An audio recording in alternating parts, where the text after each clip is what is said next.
Bismillah, Assalamualaikum warahmatullahi wabarakatuh. Adik-adik yang soleh dan soleh, jumpa lagi bersama Kak Agung Tio di channel Agza Kids. Kali ini adik-adik, Masya Allah kita ketemu lagi. Dan pada kesempatan kali ini seperti biasa Kak Agung insya Allah akan memberikan pembelajaran melalui kisah-kisah. Karena sebagaimana ada yang meminta kepada Kak Agung minta tolong dong bikinin kisah Nabi Harun. Oke, alhamdulillah. Ini request ya dari seorang teman ya, teman rekan kerja.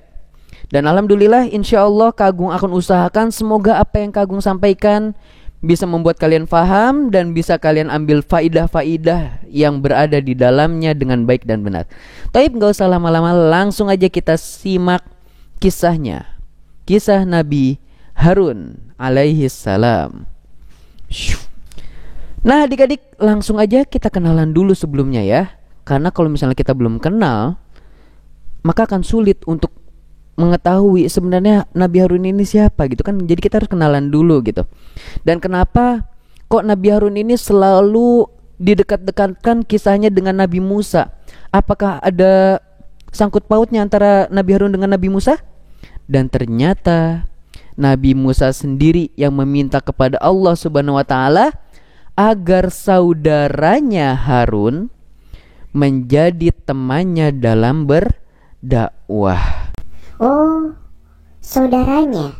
Berarti Nabi Harun adalah saudaranya Nabi Musa. Ya, betul sekali. Bahkan saudara ini adalah saudara kandung. Jadi Nabi Harun adalah kakaknya Nabi Musa alaihi salam. Bedanya, takdirnya, di saat tahun kelahiran Nabi Harun yang berbeda 1 tahun dengan Nabi Musa, Nabi Harun lahir dan saat itu Raja Fir'aun membiarkan anak laki-laki hidup. Dan di tahun setelahnya baru Raja Fir'aun menggalakkan kembali untuk memutuskan apabila ada anak-anak yang tahun ini lahir maka bunuh. Jadi di tahunnya Nabi Harun selamat dari pembunuhan. Lalu di tahunnya Nabi Musa terkena untuk dibunuh secara massal. Apabila ada bayi laki-laki baru lahir, bunuh. Masya Allah. Di tahun tersebut banyak bayi laki-laki yang terbunuh tanpa dosa. Inilah kekejaman Fir'aun. Jadi urutannya, kakak perempuannya Nabi Harun, baru Nabi Musa alaihi salam. Nah, jadi Nabi Musa itu adalah adiknya Nabi Harun. Taib, adik-adik, kita kembali lagi ke kisah Nabi Harun. Nabi Harun sudah seringkali menemani dakwahnya Nabi Musa. Bahkan ketika Nabi Musa meminta tolong, meminta kepada Allah, ya Allah, jadikanlah saudaraku Harun untuk menemaniku berbicara kepada Fir'aun. Karena waktu itu Nabi Musa merasa ketakutan kalau misalnya dia bicara sendiri. Apalagi Nabi Musa ini keluh lidahnya, sulit untuk menyampaikan kata-kata. Maka dari itu Nabi Musa meminta tolong kepada Allah untuk menjadikan Harun juga sebagai temannya yang juga nanti akan berdakwah bersama. Akhirnya Nabi Musa dan Nabi Harun berdakwah kepada Fir'aun, namun tetap ditolak. Dan akhirnya terjadilah kejar mengejar. Ketika Fir'aun sudah menolak, lalu Fir'aun memutuskan untuk membunuh para Bani Israel beserta Musa dan Harun. Lalu akhirnya Musa dan Harun memimpin Bani Israel untuk pergi keluar dari Mesir. Dan ketika sampai di ujung dan ternyata di depan tempat Bani Israel berada tersebut adalah lautan yang sangat luas. Sedangkan di belakang mereka adalah Fir'aun beserta bala tentaranya. Ada yang menggunakan kuda, ada yang menggunakan tunggangan yang lain-lain. Akhirnya mereka pun kebingungan, bagaimana ini? Lalu Allah mengatakan kepada Nabi Musa, ketuklah lautan tersebut dengan tongkatmu. Dan akhirnya apa? Dengan izin Allah, lautan tersebut terbelah menjadi 2. Singkat cerita, akhirnya mereka semua selamat. Bani Israel beserta Nabi Harun dan Nabi Musa selamat. Ketika hendak pergi ke negeri Palestina, mereka bertemu dengan orang-orang yang menyembah berhala. Mereka menyembah patung. Akhirnya Bani Israel mengatakan apa? Ya Musa, ij'al lana ilahan kama lahum ailah. Wahai Musa, buatkanlah kami Tuhan sebagaimana mereka itu yang tadi punya Tuhan. Akhirnya mereka menyembah Tuhan mereka. Ya Allah, adik-adik, Bani Israel ini sungguh kelewatan. Keturunan Bani Israel itu siapa?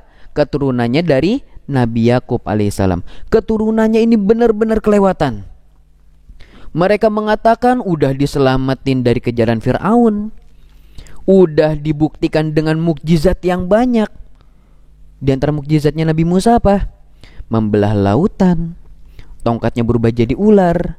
Tapi Bani Israel masih beranggapan bahwasanya kita harus menyembah patung biar nanti patungnya itu berkata kepada Allah. Sehingga mereka mengatakan ij'al lana ilahan kama lahum ailah. Buatkanlah untuk kami wahai Musa patung atau Tuhan sebagaimana orang-orang yang tadi mereka lewati menyembah patung. Lalu kata Nabi Musa, innakum qaumun tajhalun. Kalian ini sungguh benar-benar adalah kaum yang bodoh. Kenapa Nabi Musa mengatakan hal tersebut? Boleh gak sih Nabi ngomong kayak gitu? Boleh adik-adik. Masa iya Nabi Musa bilangnya kalian itu gak pintar? Enggak. Tapi karena memang kebodohan mereka udah diselamatin dengan berbagai cara, udah dibuktikan dengan mukjizat-mukjizat yang nyata yang tidak akan terjadi kecuali izin dari Allah, mereka malah ingin kembali menyembah patung. Maka dari itu Nabi Musa wajar kalau marah dan mengatakan bahwasanya mereka itu orang-orang bodoh. Boleh, karena memang bodoh. Selanjutnya akhirnya mereka pun pergi melanjutkan perjalanan. Ketika sudah sampai di negeri Palestina, yang mana Rasulullah SAW menyebutkan bahwasanya kota Palestina ini adalah kota yang suci. Ketika di perjalanan mereka merasa kepanasan, mereka mengatakan, wahai Musa, kami kepanasan nih. Akhirnya Nabi Musa berdoa kepada Allah. Allah jadikan awan menaungi mereka, jadinya adem. Ya, bayangkan kalau misalnya awan nutupin matahari, kalian pernah kan ngelihat? Jadinya adem. Kalau awan banyak menggumpal tiba-tiba menutupi matahari, wah jadinya adem gitu ya. Makanya kalau misalnya siang-siang itu kadang cerah, kadang adem. Kadang cerah, kadang adem. Kadang panas, kadang adem gitu ya. Itu karena ada awan yang menutupi matahari. Dan ini adalah salah satu pemberian nikmat dari Allah kepada Bani Israel. Awan langsung berada di atasnya mereka. Jadi mereka gak kepanasan. Ini satu. Selanjutnya, ketika mereka sudah mulai haus, ya, akhirnya di antara mereka pun ada lagi yang mengeluh kepada Nabi Musa. Wahai Musa, kita udah jalan nih aus-aus pengen minum. Akhirnya Allah perintahkan kepada Nabi Musa untuk mengetuk tongkatnya ke tanah atau ke batu. Tiba-tiba ketika Nabi Musa mengetuknya, keluarlah 12 mata air. 12 mata air pancuran keluar. Kenapa 12? Sesuai dengan jumlah kaum atau jumlah kabilah atau jumlah kelompok mereka. Jadi jumlah kelompoknya ada 12. Jadi Allah munculkan 12 mata air. Jadi satu kelompok, satu pancuran. Masya Allah, ini nikmat selanjutnya ya. Dibayangkan, ini udah nikmat banget gitu loh. Ketika mereka lapar, lalu Nabi Musa berdoa lagi kepada Allah, ya Allah, berikanlah kepada kami makanan.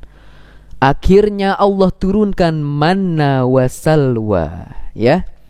Manna itu adalah makanan seperti madu, ya, manisan gitu, makanan manna. Lalu ada juga salwa. Salwa itu seperti daging burung puyuh. Akhirnya mereka pun makan dengan hal tersebut. Masya Allah, ini makanan yang nikmat banget gitu loh. Tapi akhirnya apa? Bani Israel lagi-lagi mengeluh. Bani Israel mengatakan kepada Nabi Musa, wahai Musa, kita bosan dengan makanan yang ini terus. Ya Allah, padahal makanan itu tuh kalau dikasih ke orang-orang kaya seneng banget. Lalu mereka mengatakan, wahai Musa, kasihlah kami sayur-sayuran atau bawang merah atau ya sayur-sayuran yang lain. Dia mintanya sayuran yang ecek-ecek yang biasa-biasa aja. Padahal yang Allah turunkan itu adalah makanan yang nikmat luar biasa. Inilah Bani Israel kurang bersyukur. Nah, bisa kita ambil kesimpulan di sini, kalau kita diberikan makanan, makan. Jangan malah kita mencelaknya, apalagi tidak bersyukur terhadapnya, ya. Selanjutnya apa kata Nabi Musa? Sesungguhnya kalian ini adalah termasuk orang-orang yang kufur nikmat kepada Allah. Silakan kalian pergi sana ke pasar-pasar, kalian belilah makanan-makanan yang kalian inginkan. Padahal makanan ini adalah makanan yang sudah nikmat, lebih nikmat daripada makanan yang ada di pasar. Nabi Musa menyebutkan hal tersebut. Itu dia, berbagai macam kenikmatan-kenikmatan yang Allah berikan kepada Bani Israel, agar semakin teguh keyakinan Bani Israel untuk hanya menyembah kepada Allah Subhanahu wa ta'ala. Tapi apakah Bani Israel akan hanya menyembah kepada Allah? Ternyata tidak, adik-adik. Kita lihat kisah selanjutnya. Akhirnya ketika sudah sampai Palestina, Nabi Musa diperintahkan oleh Allah untuk mendapatkan wahyu. Ya, akhirnya Nabi Musa pergi untuk menuju suatu tempat disebut dengan Bukit Tursina. Di Bukit Tursina tersebut, Nabi Musa mengatakan kepada Harun, "Wahai Harun, jagalah Bani Israel, aku hendak pergi ke Bukit Tursina untuk mendapatkan wahyu." Akhirnya Nabi Musa pergi ke Bukit Tursina, dan tersisalah Harun di sana. Harun berdakwah kepada kaum Bani Israel. Tiba-tiba adik-adik, ada seseorang yang bernama Samiri. Samiri ini merasa, aduh kita bingung nih mau nyembah gimana nih. Nyembah kalau nggak ada Tuhannya tuh rasanya gak enak banget. Akhirnya dia membuat patung dari lembu, padahal sudah dilarang oleh Harun. Janganlah kalian membuat hal tersebut. Apakah kalian telah berkufur atas nikmat yang telah Allah berikan kepada kalian? Kalian gak syukur? Allah udah kasih banyak nikmat, Allah sudah berikan bukti, mukjizat. Tapi perkataan Nabi Harun dihiraukan, gak ada yang mau dengar. Bahkan ketika Nabi Harun berusaha mencegah mereka untuk menyembah patung tersebut, Nabi Harun gak sesekali ingin dibunuh oleh Bani Israel. Na'udzubillah. Nabi Harun mau dibunuh, ya Allah. Padahal Nabi Harun ini adalah nabi yang menemani Nabi Musa untuk berdakwah kepada Allah. Kalau ada Nabi Musa, mereka gak akan berani seperti itu, ya. Nabi Musa itu terkenal dengan kekuatannya, sedangkan Nabi Harun itu sangat lembut. Jadi ketika ada Nabi Musa, mereka gak berani, ya. Nah, ketika ada Nabi Harun, sampai Nabi Harun itu hendak dibunuh, Nabi Harun padahal sudah menyampaikan.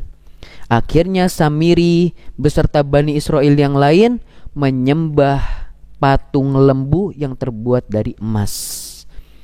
Ya, mereka menyembahnya. Mereka beranggapan bahwasanya kalau dia nyembah patung lembu tersebut, nanti patungnya akan mengatakan kepada Allah, ya, sama seperti di saat ini, ya. Orang-orang menyembah patung biar nanti patungnya bilang kepada dewanya. Orang-orang menyembah kuburan biar nanti dikiranya kuburan orang tersebut, orang soleh tersebut akan berdoa kepada Allah. Maka dari itu, ini adalah perbuatan yang keliru. Selanjutnya, akhirnya Nabi Musa ketika sudah mendapatkan wahyu dari Allah, turun dari Bukit Tursina dan kembali datang kepada Nabi Harun alaihi salam beserta Bani Israel. Apa yang terjadi adik-adik? Nabi Musa kaget, langsung menemui Nabi Harun dan memegang jenggot beserta kepalanya. Sut! Harun, kenapa engkau membiarkan hal tersebut seperti ini? Nabi Musa marah luar biasa. Ketika itu Nabi Musa memegang lembaran-lembaran wahyu yang terbuat dari kayu. Lalu Nabi Musa banting sehingga pecah. Kekuatan Nabi Musa itu sangat luar biasa, ya. Lalu memegang janggut dan kepalanya Nabi Harun alaihi salam sambil ngomel-ngomel. Lalu Nabi Harun pun mengatakan, "Ya bena ummi." Masya Allah. Dia gak nyebutin wahai adikku, enggak. Dia gak nyebutin wahai saudaraku, enggak. Tapi dia menyebutkan apa? Ya bena ummi, wahai anak ibuku. Lalu Nabi Musa pun langsung tersadar. Ibu. yang selama ini berusaha agar dirinya tidak dibunuh oleh tentara Fir'aun, yang mana karena ibunya Nabi Musa bisa selamat, wasilah karena ibunya Nabi Musa bisa selamat sampai besar seperti ini. Maka dari itu Nabi Harun tidak menyebut wahai saudaraku, enggak. Nabi Harun tidak menyebut wahai adikku, enggak. Tapi Nabi Harun ingin mengingatkan kepada ibunya, wahai anak ibuku, janganlah engkau memegang janggutku dan kepalaku. Akhirnya Nabi Musa pun luluh dan melepaskannya. Nabi Harun menjelaskan, aku telah mengatakan, aku telah berdakwah kepada mereka untuk tidak menyembah berhala, tetapi mereka tetap menyembah berhala tersebut. Lalu akhirnya apa adik-adik? Nabi Musa marah. Nabi Musa akhirnya membakar patung lembu tersebut. Cus! Dan tidak ada yang berani menentangnya, karena Nabi Musa langsung yang turun tangan ya. Siapa yang berani? Langsung kalau mau dipukul cus, meninggal nanti ya. Dan ingat adik-adik, Nabi Musa memukul orang tersebut bukanlah karena sesuatu yang sengaja Nabi Musa kesel dipukul, enggak. Ya, di kisah Fir'aun, di kisahnya Nabi Musa tersendiri, Nabi Musa memukul orang tersebut bukan karena sengaja, tetapi karena waktu itu ingin melerai. Kemudian Nabi Musa hendak mendorong, tapi ternyata pukulan tersebut malah membuatnya meninggal. Ini gak sengaja. Dan Nabi Musa sangat menyesali. Bahkan ketika di hari kiamat dimintai pertolongan oleh orang-orang, wahai Nabi Musa, kami memohon syafaatmu agar menyegerakan dari kami kelelahan di padang mahsyar ini. Lalu kata Nabi Musa apa? Mintalah kepada Nabi yang lain. Sesungguhnya aku pernah membunuh seseorang. Padahal Nabi Musa gak sengaja, adik-adik ya. Ini gak sengaja aja Nabi Musa terus menyesal, terus meminta ampunan kepada Allah. Masya Allah. Demikian kisah Nabi Harun alaihissalam. Semoga apa yang Kak Agung sampaikan bisa menjadikan kalian lebih bisa mengambil faidah ya. Banyak faidah dari kisah ini. Di antaranya yang Kak Agung ingin sebutkan adalah bersyukurlah kepada Allah. Apapun yang orang tua kalian berikan berupa makanan atau minuman, itu semua dari Allah. Janganlah kalian kufur, janganlah kalian merasa kurang. Ih bosan makanan ini mulu. Mungkin abinya sudah bekerja keras, berusaha untuk mencari makan untuk kalian. Tapi kalau misalnya memang adanya itu, makan. Jangan membuat abi kalian merasa sedih karena kalian menolak makanan yang itu mulu. Janganlah kalian sekali-kali melukai perasaan kedua orang tua. Selanjutnya, faidah selanjutnya yang kedua, ingatlah jasa orang tua kita. Sebagaimana Nabi Musa ketika diingatkan oleh Nabi Harun, yabna ummi, wahai anak dari ibuku, Nabi Musa langsung terngiang kebaikan orang tuanya dan akhirnya luluh. Ingatlah banyak kebaikan orang tua kita yang orang tua kita berikan kepada kita. Bahkan gak sedikit orang tua yang rela gak makan demi anaknya. Dan ini kisah nyata adik-adik ya, Masya Allah. Ya, banyak sekali cerita-cerita orang tua memberikan makanan kepada anaknya. Nak, makan nak, ibu sudah kenyang, ayah sudah kenyang. Padahal mereka belum makan adik-adik ya. Ini sangat Masya Allah. Maka dari itu senantiasa bersyukur kepada Allah, masih diberikan bisa untuk makan, bisa untuk minum yang enak. Ya, itu dia yang kedua. Faidah yang ketiga, ketika kita sudah melihat keajaiban ayat-ayat Allah, nikmat-nikmat Allah yang Allah berikan kepada kita, maka jangan sekali-kali kita menyembah kecuali hanya menyembah kepada Allah Subhanahu wa taala. Alhamdulillah, semoga apa yang Kak Agung sampaikan bermanfaat untuk kalian. Kita tutup dengan doa kafaratul majlis. Subhanakallahumma wa bihamdika asyhadu an la ilaha illa anta astaghfiruka wa atubu ilaik. Wassalamualaikum warahmatullahi wabarakatuh.